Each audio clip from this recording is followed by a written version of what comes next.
really fascinating. Kyle Rittenhouse, killer, okay? His attorney is arguing that him killing others, justified self-defense because of a skateboard. I kid you not. Here's some of the video. To look at the whole skateboard, the size of that skateboard, the trucks of that skateboard.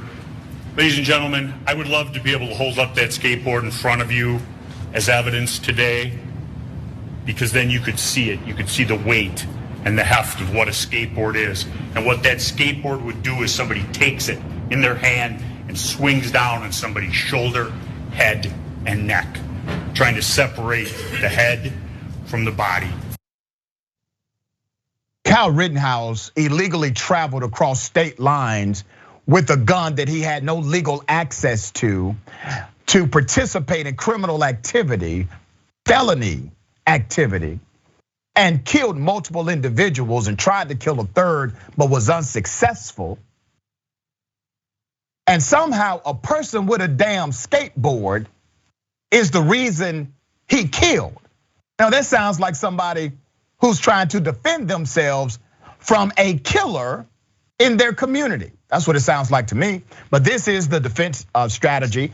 I'm glad we have an attorney on the show. Also, Rittenhouse, 18 years of age, faces 6 criminal counts, including first-degree intentional homicide in the shooting deaths of 2 men and wounding of another in the aftermath of protest over a police shooting in Kenosha. That's Wisconsin.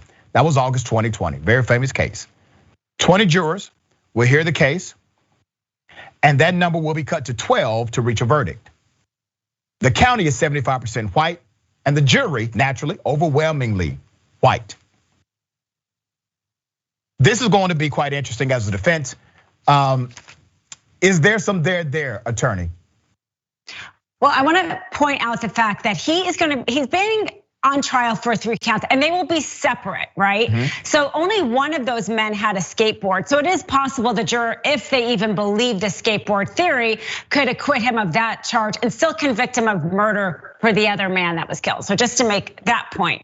And the defense can argue whatever they want, right? They can argue that the skateboard was used as a weapon. They don't have that much to argue, so it makes sense that they would use that argument.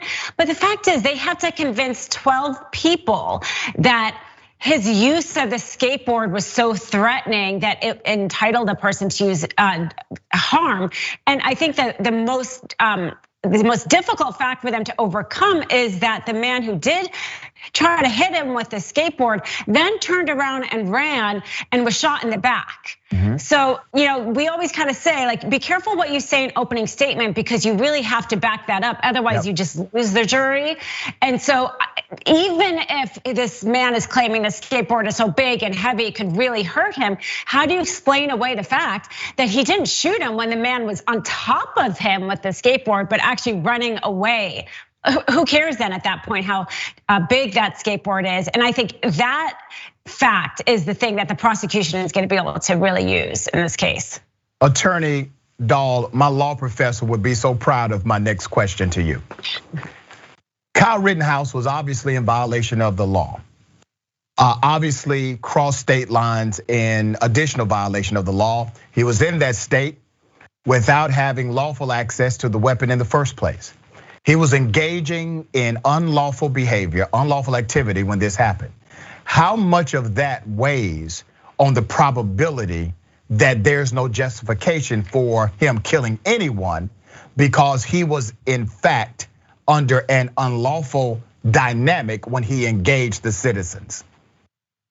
I think it will help, but they still have to prove, that this was an intentional murder and it was not self-defense. So there is a separate element of the murder. It's not like he's being tried for felony murder, which you would say that, hey, he's in the commission of a felony using this illegal weapon and then somebody was killed. They actually do have to prove separately, but it does help in terms of intent for the prosecution to say, it wasn't as if somebody came to into his home and he was using a lawful gun. No, he crossed state lines with the gun. Why did he use it? Did he have an intent to use this gun? So it definitely plays into their argument for intent. Now, from the case, we remember the video of Kyle Rittenhouse walking around with his weapon visible. He was talking to police. He was saying that he was there to protect them. That narrative gave him a certain amount of protection.